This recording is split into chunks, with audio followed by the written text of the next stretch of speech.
PNG and ABG governments agree on question for 2019 vote. PM says action on teachers' pay cuts by Monday. And solar rice mills for farmers in Markham.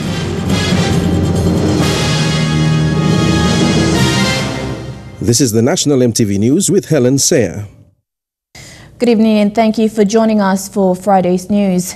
The people of Bougainville will now have the opportunity to vote for their political future, with the national government and autonomous Bougainville governments agreeing to the referendum question. The options given in the referendum question are for either greater autonomy or independence. This referendum process will see the people vote, with the results deliberated by both governments and then Parliament having the final say on the outcome.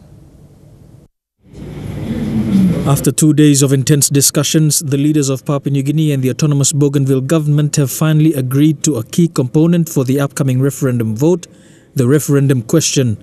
This now paves the way for further awareness and preparation for the referendum vote, which has June 15, 2019 as its target date. In announcing this, Prime Minister Peter O'Neill described today as a significant moment in the history of Papua New Guinea. It is a simple but a momentous occasion. And I have the greatest privilege of joining one of our founding fathers of our great nation, President John Momes, on this occasion about finding a way forward on the issue about Bougainville and the resolution of the issues that we want to achieve on Bougainville. This particular joint supervisory body meeting has been earmarked especially for the issue about referendum that is going to be held next year. The referendum question provides two choices for the people of Bougainville: greater autonomy or independence. The questions were agreed to following lengthy discussions and negotiations by both governments. The referendum process will see people vote on the referendum question, both national government and the ABG consult on the referendum result, and the National Parliament to decide on the outcome of the referendum. It is hoped that with the confirmation today, work by the Bougainville Referendum Commission can now gain momentum towards the referendum exercise in 2019. So it is my great pleasure that today we announce that both sides have agreed to the question that is going to be put to the people of Bougainville.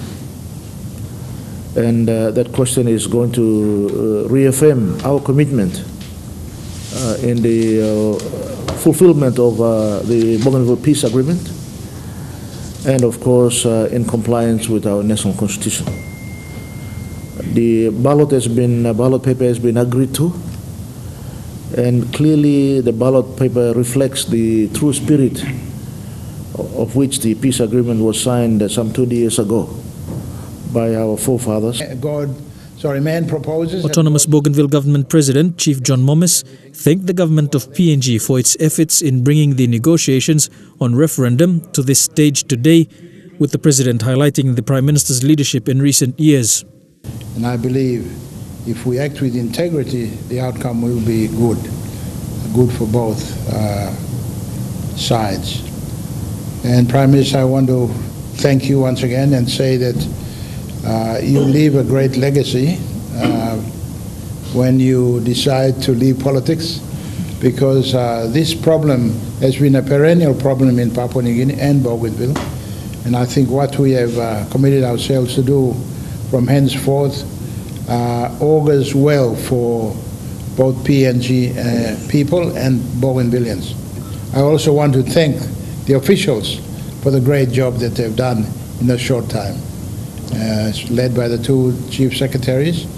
I want to thank the United Nations for the help they've given to PNG and to Bougainville. And I thank you especially as a leader of the country for your commitment and for the resilience you have shown in dealing with these difficult problems. And I think, as I said, this is the beginning of new good things to come in the future. With the question now confirmed, Prime Minister O'Neill has also reaffirmed the national government's commitment to Bougainville in the lead-up to and following the referendum exercise. And I want to assure the people of Bougainville and, of course, to President and the leaders of Bougainville that you have a commitment from our government that we will go through this step of ensuring that there is free and fair referendum on Bougainville and that our people can have their say in the determination of the political future of our people on the island. That is why you can be rest assured that our government will continue to work closely with you. Merabatulo, National EMTV News. The Prime Minister has tasked the Education Minister and the Teaching Service Commission to provide a report to his office on the teachers' pay cuts by Monday.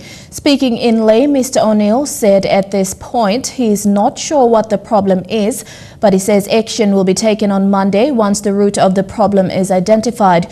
So far, there has not been a satisfactory explanation from the government. However, both the Deputy Prime Minister and the Education Minister have both agreed the payroll system has had some problems. It's been 2 weeks since EMTV began following the cases of teachers all over the country whose pays had been cut. There are still many unanswered questions, including who authorized the deductions of between 200 and 500 kina. Initially, we thought the pay cuts were restricted to Morobe Province and Lay City, but teachers from all over the country sent us updates which showed that teachers from primary schools to teacher training colleges have had various amounts from their salaries cut. Yesterday, the Prime Minister responded to the concerns, saying he has asked for answers from the Education Minister and the Teaching Service Commission. We are disappointed with that. We don't know why that is happening. I have directed the Minister and of course, Secretary for Education and our Chief Secretary to go and investigate this today, and I want to report on my desk by Friday. Teachers from all 4 regions have been affected. In Lay, 209 teachers from 7 schools have come forward with details of their pay cuts. In Mount Hagen, another 200. And teachers from the islands have sent in their contact details as well as the number of schools affected. The Deputy Prime Minister, Charles Abel, has also asked for an explanation from the Education Department. I've simply asked both those agencies just to quickly look into the queries and to make sure that we are paying the teachers what we should be paying them and address it as quickly as possible. We don't know why that is happening, but we are asking the Teachers Services Commission and the Education Department to explain. So I will get a full understanding of it by tomorrow, and if there's something that I need to correct it, it'll be done by Monday. On Wednesday, teachers in Lay met with officers from the salaries section. The meeting left many teachers dissatisfied with the answers after teachers were told that many of their deductions were due to loans taken out by them. The PNG Teachers Association in Port Moresby, meanwhile, has called for an investigation into the pay cuts. Scott Waide, National EMTV News, Lay. A memorandum of understanding was signed today between the Papua New Guinea Accident Investigation Commission and the Federated States of Micronesia's Department of Transportation, Communications and Infrastructure. The ceremony took place at the AIC office in Port Moresby. The MOU is aimed at improving aviation safety and resource sharing between the 2 countries. AIC Chief Commissioner said the MOU was in the draft phase, awaiting signing before the tragic accident involving the Air Niugini Boeing 737 crashed short of the runway at Chuuk International Airport in FSM. The MOU covers a range of investigation activities, including shared resources and training opportunities. The MOU will also facilitate assistance between the PNG AIC and FSM TCNI to help enhance aviation safety investigation. Formalizes a process in terms of procedurally how we work, how we cooperate, including training support, exchanges of information. Assistant Secretary of the TCNI, Messi Halbert, was happy with the MOU signing and said the MOU will help the 2 organizations and countries to improve the safety of travel into the future. It's a document that we've talked about it, we've drafted texts, we've negotiated, we've reviewed, but unfortunately, perhaps due to different procedures in place, it took a while, and it came in the aftermath of a tragic event of. There were no real country-to-country agreements before the MOU, apart from the Annex 13 of the International Civil Aviation Organization, or ICAO, which highlights the international standard practice of accident and investigation. We operate within ICAO Annex 13 parameters. But this MOU basically is with states directly, where they don't have such a function. So in the event of an accident, we know exactly the roles to play. The FSM, TCNI are working closely to get all the information needed for the continuation of the investigation in the Chuk crash. We're hoping that by the end of the week we'll be able to transcribe the voice recorder and the flight data recorder and be part of our preliminary report at the end of the month. PNG AIC has a good record of finishing the accident reports before the 12-month deadline and will be working with Boeing and the TCNI to finish the report. So you have within 12 months to do the full report, and for the preliminary within 30 days. AIC's turnaround time has been 7.5, about 7 months. So we've been doing quite well in terms of the turnaround time in producing reports. And most of the reports are on our website, you will see. Fidelis Sukina, National MTV News. Grade 10 students all around Papua New Guinea completed their national examinations today. For Yarawari and Maranville Secondary in the Central Province, 350 students set the exam. They are part of over 70,000 grade 10 students who set the exams nationwide. For Yarawari Secondary, a total of 119 students set the national exams, which were supervised by an external invigilator from the nearby Laloki Secondary. Established in the 1940s, Yarawari is an old school that was included in the history of the Second World War in the Pacific. Though it shares a common history with Sogeri National High School, its establishment is of military significance. It was set up as the School of Signals to train Australian and American soldiers to become radio men during World War II. In 1962, it became a boys' school and has educated thousands of students from the Central Province. The grade 10 national exams began on Monday with the mathematics paper in the morning and personal development in the afternoon. On Wednesday, it was the social science paper, and today, the English paper. For Maranville Secondary, an all-girls school, 230 students set the exams. Maranville remains one of the top 5 academically performing schools in the country. The teachers here are confident 90% of their students will secure grade 11 placements. Meanwhile, grade 12 students and their teachers around the country are also preparing for the grade 12 national examination, which will begin next Monday. Thekla Gunga, National MTV News. People of Banak and Wautogik in East Sepik will now have a proper road built after years of neglect. Women leaders say despite producing some of the prominent national leaders of the country, government services have been poor. A 9.5-kilometre road project was launched yesterday by National Planning Minister Richard Maru and WIWEC MP Kevin Isifu. The Banak and Wautogik people have produced some of the country's founding fathers who have contributed a lot to the constitution and running of the country. One is the late Sir Bernard Narakobi. But for years, these people have remained neglected with no proper road access to the communities. Yesterday, local MP Kevin Isifu and National Planning Minister Richard Maru launched a road project valued at 400,000 kina. So why you launched him road before, previously? You have to ask the question, what happened to your road funds? And you must commend him. Na talk thank you, remember, na DDA, and finally, on looks over na first million come, and more side look at your road now. This would be the first standard road built in the area. The Works Department will be working closely with WIWEC District to make sure the road is built to standards and is completed within the allocated funding.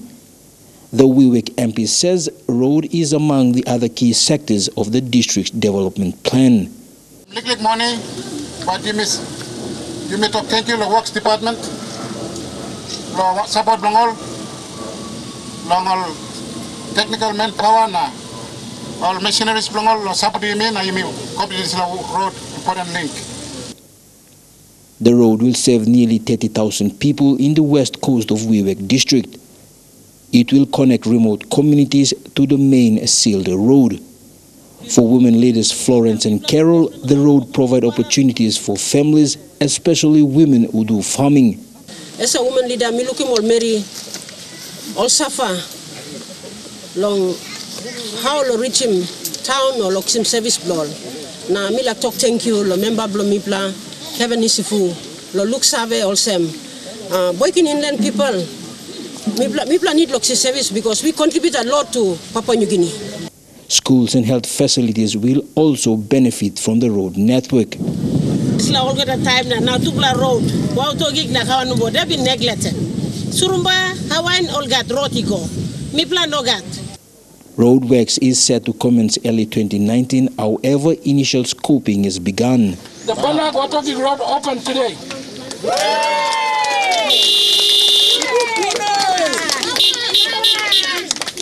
Jack Lapava Jr., National MTV News, Wewak. You're watching National MTV News. We go for our first break now, but stay tuned for more of the day's other stories when we come back.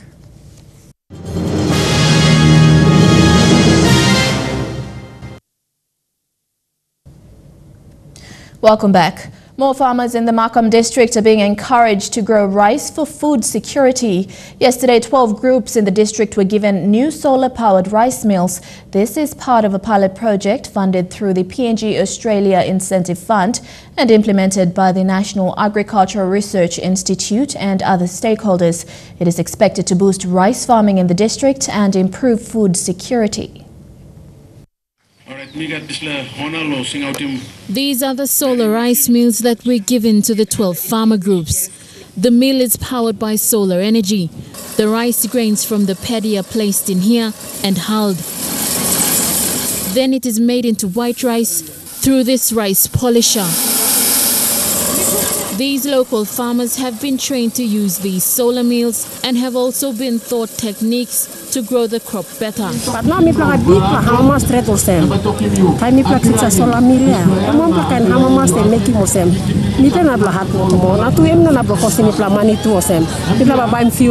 The rice mills are 12 of 70, funded under the PNG Australia Incentive Fund.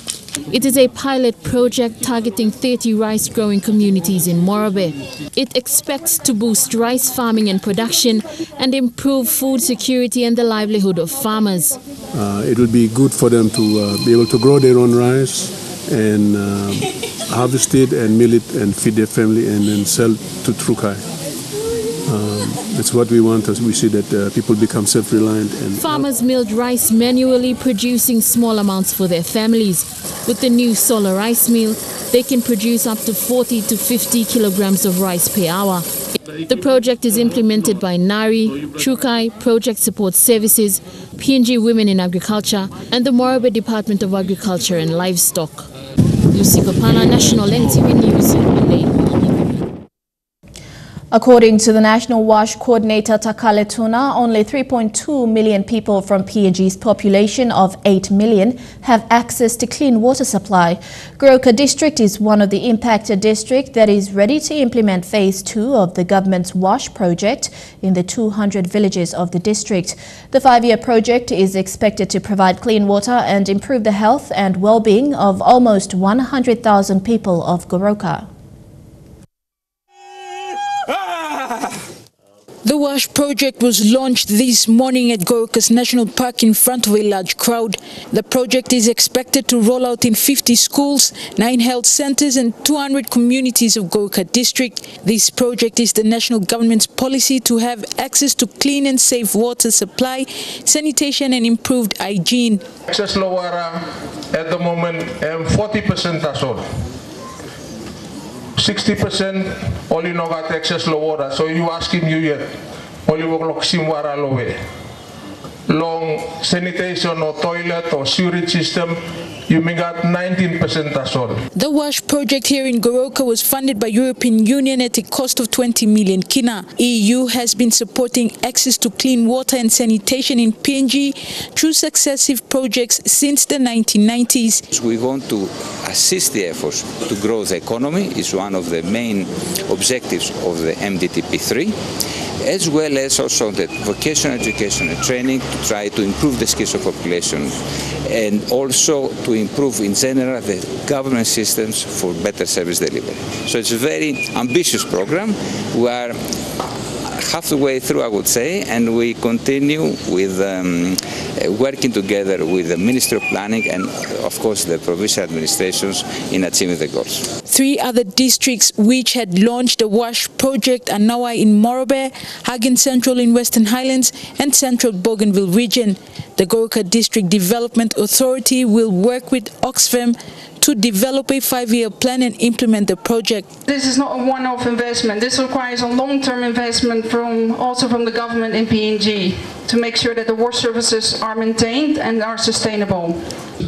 Totaling to 2 million over a 5 years period, this Goroka District Development Authority will be funding at 200,000 a year. The Eastern Highlands Provincial Government will support this program with 500,000 every year towards this.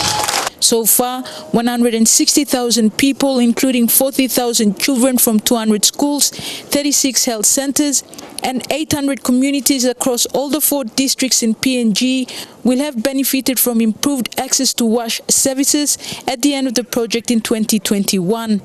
Julie Badui Owa, National MTV News, Goroka. The National Canoe and Kundu Festival is approaching and the committee is set to host the festival next month. Telecom PNG has come on board as a bronze sponsor, giving their contribution of 10,000 kina to the festival's organising committee. Telecom PNG has become a bronze sponsor of the 15th staging of the National Canoe and Kundu Festival in Alotau, Milne Bay Province. Telecom PNG was in Milne Bay and was approached to help in cash or kind toward the national event. After doing an assessment, we decided to go on board as a bronze sponsor for the event. Telecom Sales Marketing Manager Silas Matoli presented a dummy check worth 10,000 kina to Harold Tabua, the chairman of the festival committee. Telecom PNG services are widely used in Milne Bay, and the company was happy to provide the sponsorship. Telecom as a company has a lot of services in the remote islands as well, VSAT services. Festival Committee Chairman Tabua acknowledged the contribution to the festival.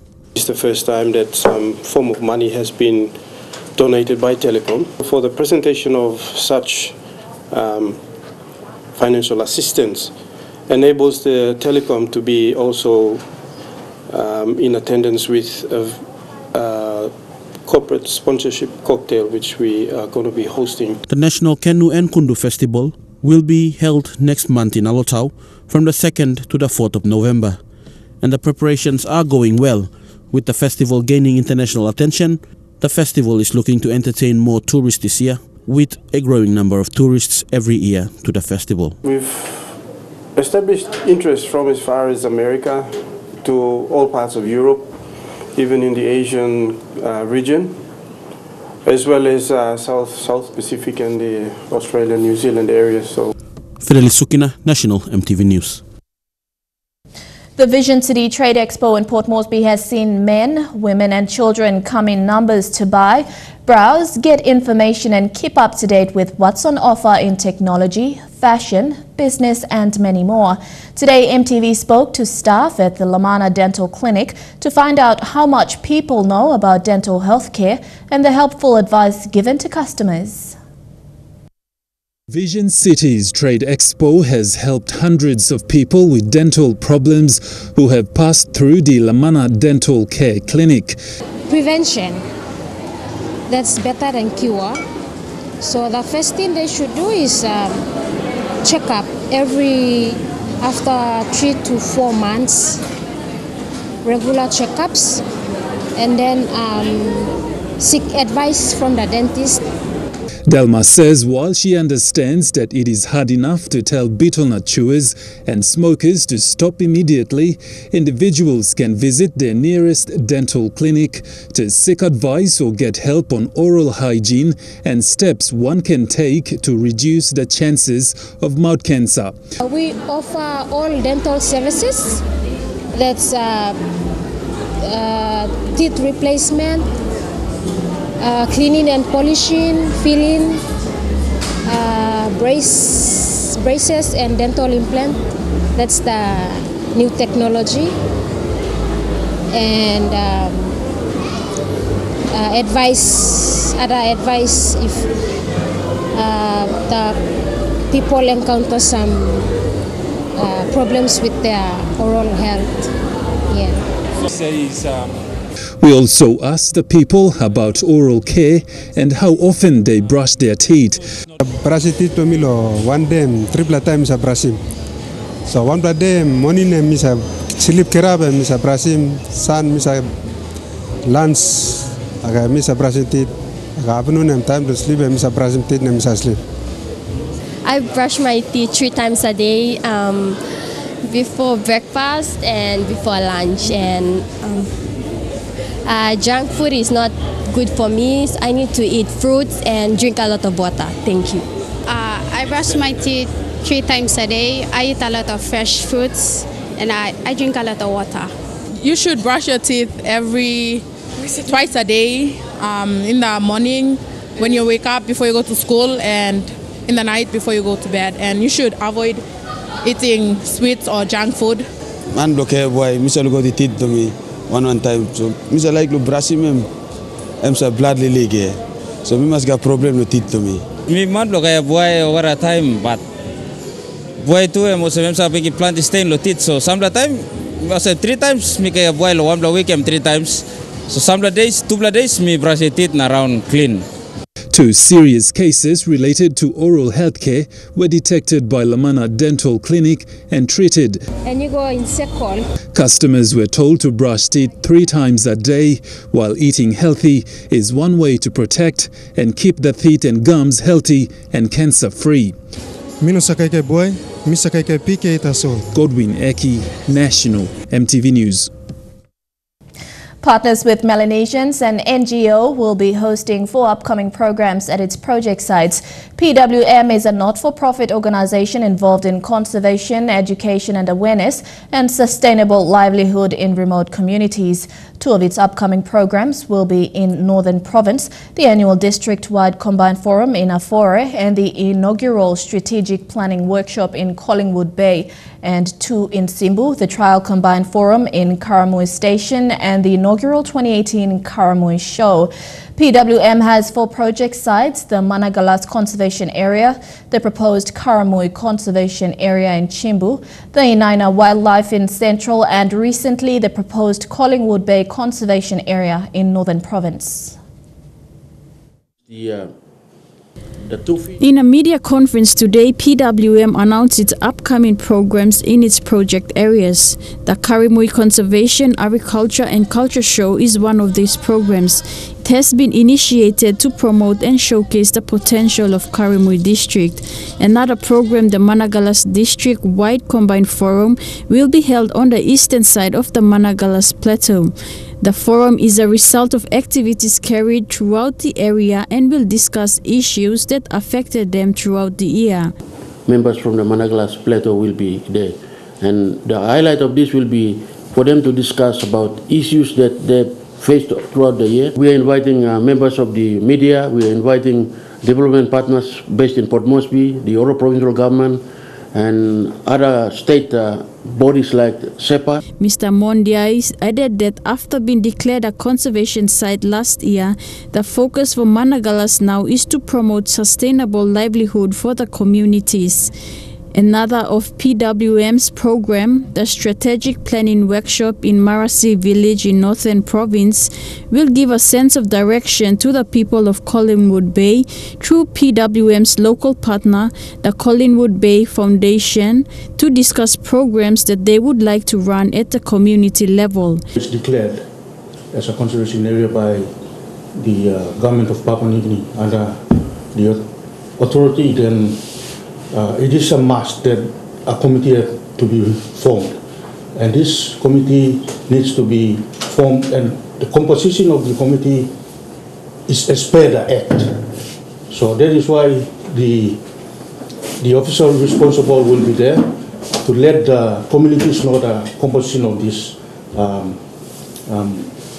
the committee. PWM works in partnership with clans within each project site as well as the Tourism Promotion Authority to promote conservation, education and awareness and sustainable livelihood in remote communities. Charlene Airy, National EMTV News. 10 months after being resettled by government authorities, affected islanders of Kadavai in Isipik are no better off and have many issues at hand. Islanders told EMTV News food shortage remains an issue while rations have trimmed down. They also called for an investigation into funds allocated for affected islanders. Our reporter Jack Lapava Jr. visited the care centre for a ministerial visit at Dandan yesterday and files this story. It's been 10 months since the volcanic island of Kadawar erupted, with authorities relocating the islanders to the mainland. It takes nearly half an hour by boat if the weather is fine to cross over to the Dandan Care Center, where the Kadawar islanders have been resettled. Nearly 600 men, women and children are living there. The first issue they talked about, food rations have been scaled down. Some problem to person and kaya to looking na something na stable bla emorai to solve. Ono something to district to time province kisi bla emorai scale in that ration sem one bale rice na or ration vaccine ina bin to 2 weeks na time province kisi bla em call 6 packet 2 platin piece em das kilo sem no. Fishing, gardening and small markets remain the only means of survival. Despite the government providing some land compensation to locals, the reception remained violent between the locals and the islanders. Rice packet bla. Na disla rice ba finish na bla golo sama ponte dandal online sa background olo sa correction te mi bla. Na mi bla ba selit so dry na bla kar kamle. So ko kom sa bla sa plan la garden na. Disla ko ya ino alright na mi bla ka mountain. Much of the support has been from NGOs and churches. This includes water bottles, tanks, toilets and canvas. Na side lo government to providing the school and numbers the staff that depend on NGOs. Despite the government spearheading the relocation and welfare of the people, many say government support has been inconsistent. Yesterday, 2 ministers and the secretaries, including National Disaster Director Martin Mose, visited the camp. The islanders expressed their dissatisfaction of the caretakers of the operation of the camp. A sum of 2 million kina provided by the national government for the Kadawar Islanders will be investigated, says Planning Minister Richard Maru. He also revealed that the Markham and Kadawar Islanders will be included in the 2019 budget. But for now, the islanders will remain at Dandan, with many opting to relocate to a bigger landmass. Jack Lapava Jr., National EMTV News. You're watching National EMTV News. Stay tuned for stories making headlines overseas. Coming up next.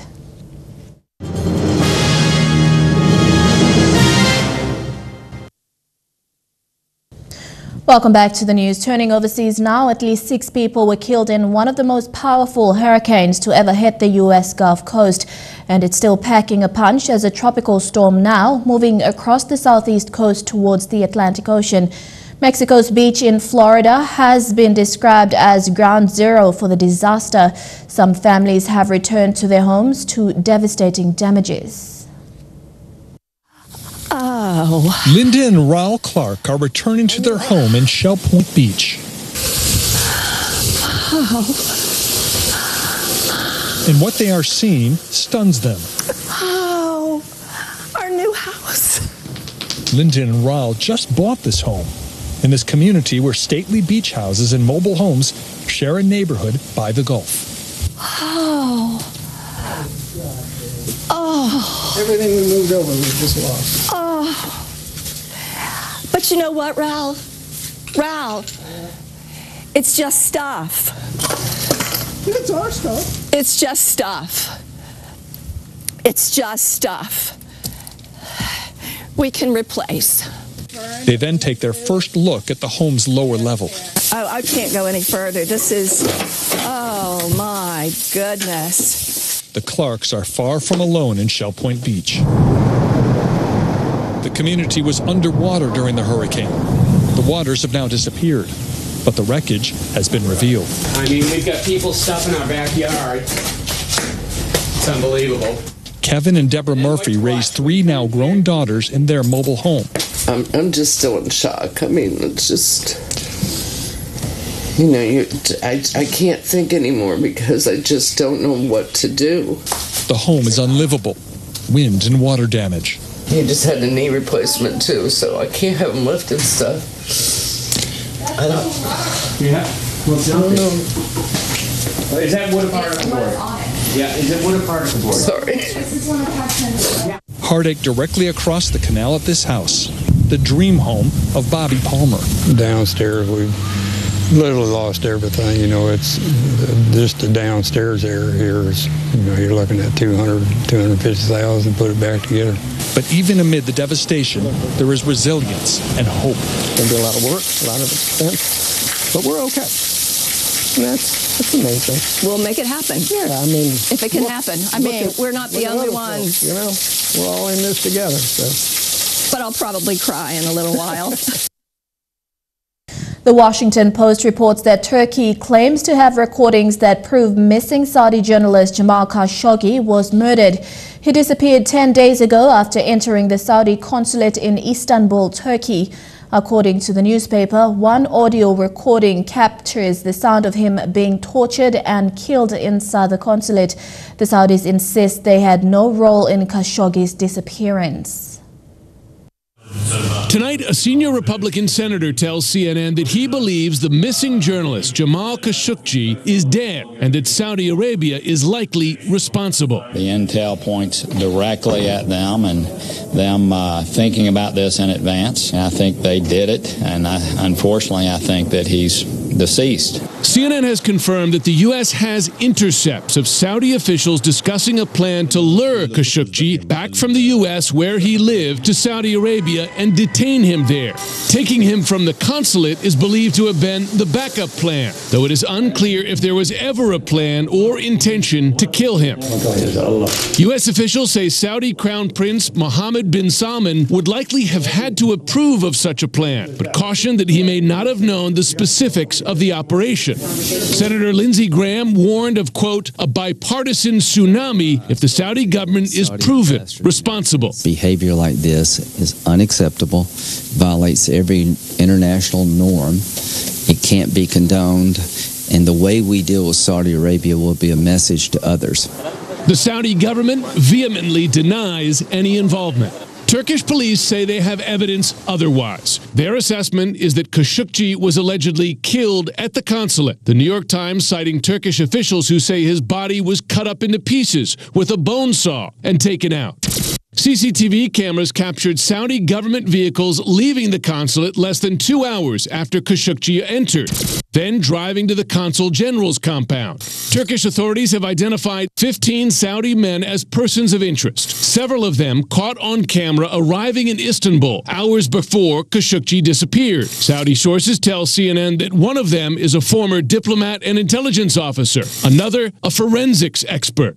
Khashoggi himself, his friends tell CNN, long feared what the Saudi government would do to him if he ever returned to his home country. And he suspected they wanted to detain him when he went back? He knew they will do something very bad to him, either put him in jail forever or kill him. So he had all these bad scenarios in his mind. That's why he had no plans to go back. He didn't trust promises.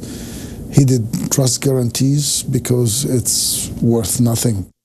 Khashoggi's friend says that he was invited back to Saudi Arabia in the spring this year to be an advisor to the royal family, but Khashoggi refused because he saw through that. He believed it was actually a plot to lure him back to the country to be arrested or worse. Now, not many people can upstage U.S. President Donald Trump, but rap artist Kanye West may have when he held court in the Oval Office on Thursday in a rambling and surreal scene.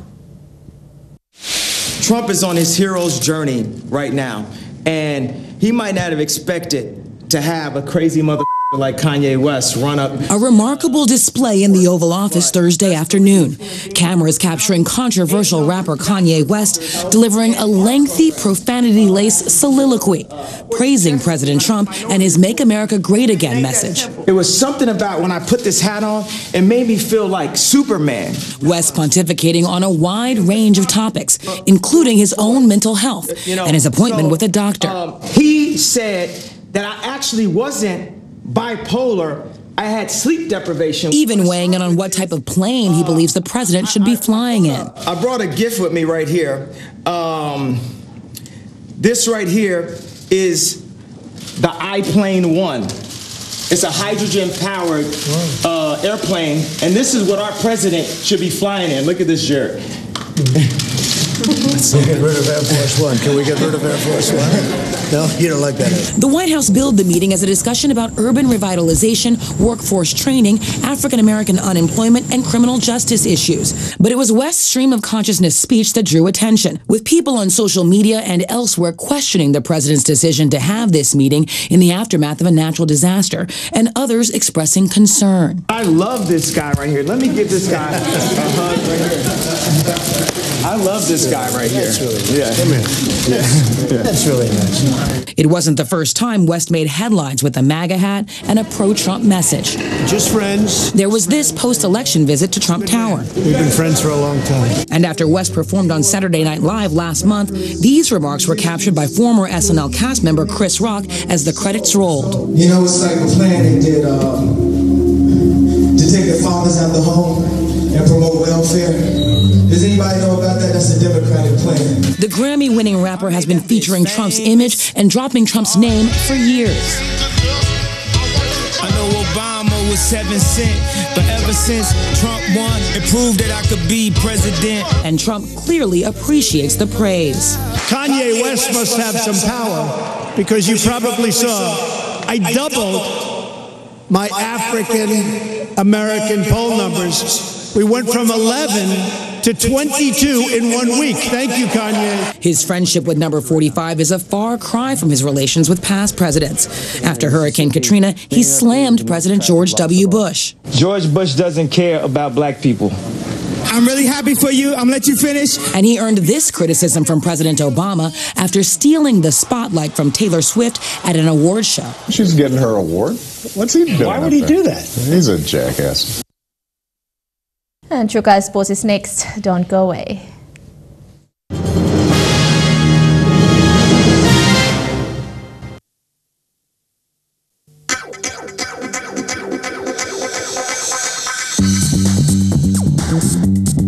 True Guy Sports.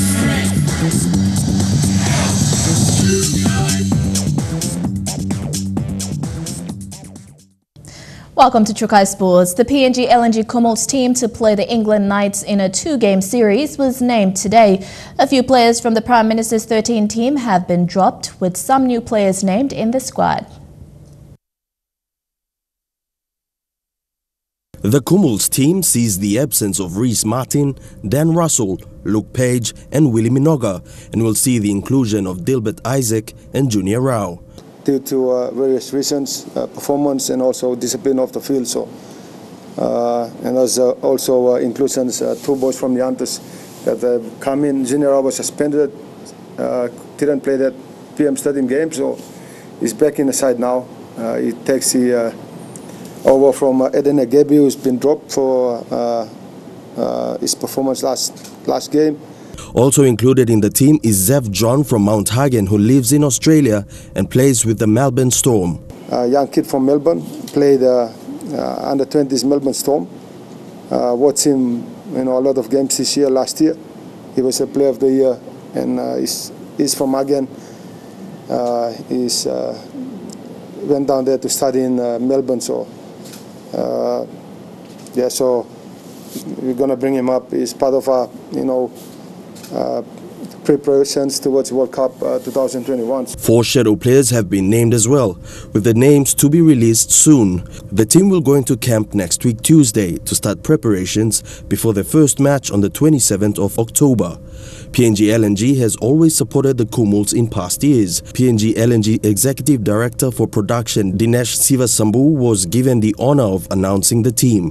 David Mead, Catalan's Dragons, Dilbert Isaac, PNG Hunters, Enoch Maki, James Seguero, Junior Rao, Justin Olam, Kyle Lebat, Lachlan Lamb, Moses Meninga, Nenny McDonald, Nixon Put, Radley Brower, Stanton Albert, Tom Butterfield, Watson Boas, Wellington Albert, and Zeph John, Melbourne Storm. Kumul's Executive Management Committee Chairman Sudhi Guru says there are hopes of having more matches like the Kumuls and England game over the next few years. So this will be a more or less like a regular affair. So instead of playing 2 games under Kumul banner, other than your World Cup fixtures, we'll have, and we are trying to do that, the Kumuls can play more games. PNG RFL CEO Reta Rao thanked PNG LNG and other sponsors for their continuous support to the code. Without the partnership and the sponsorship of our PNG LNG, who have been our naming rights sponsors for a long time now, we wouldn't be where we are. And the quality and the governance expectations and the standards that they expect on PNG Rugby League also challenges us to lift our standards to where they expect us to. And it's been a great partnership that we've had in the last couple of years. The Kumuls will play 2 matches against the English Knights. The first match to be played in Lae on the 27th of October at the Lae Rugby League ground, while the second match will be played on the 3rd of November at the Oil Search National Football Stadium. Elijah Levet, National EMTV Sports. Chukai Sports continues with more after these messages. Stay tuned.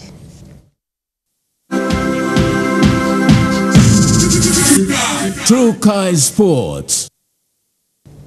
Welcome back to Chukai Sports. Now to golf. Kiwi golfer Eddie Lee's hole-in-one yesterday is being upstaged at the British Masters. Take a look at this. Sank this incredible ace on his way to a share of the lead at 5 under. Eddie just punching one low and straight.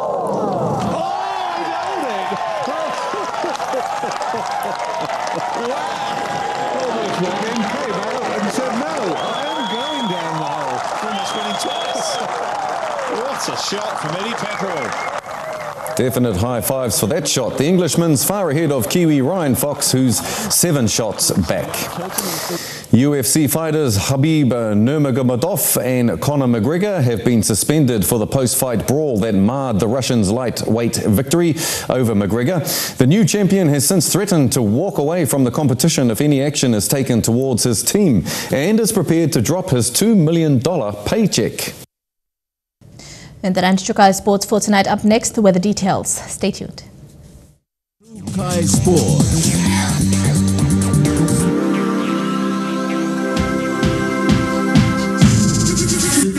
Chukai Sports. The weather details were proudly brought to you by Dulux, celebrating 50 years in PNG and the only paint made in PNG.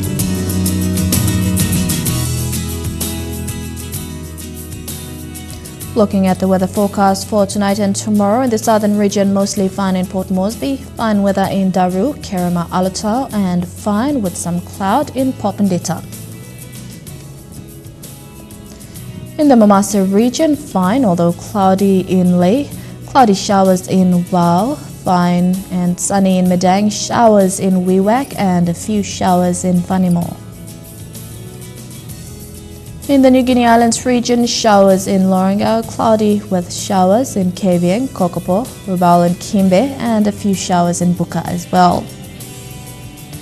And in the Highlands region, few showers right across the region in Mount Hagen, Goroka, Kundiawa, Mendi and Wabeg.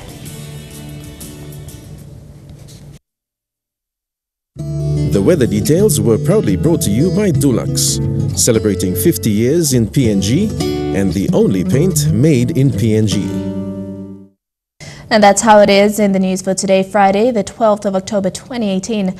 On behalf of the entire EMTV news team right around the country, pleasant viewing. Good night.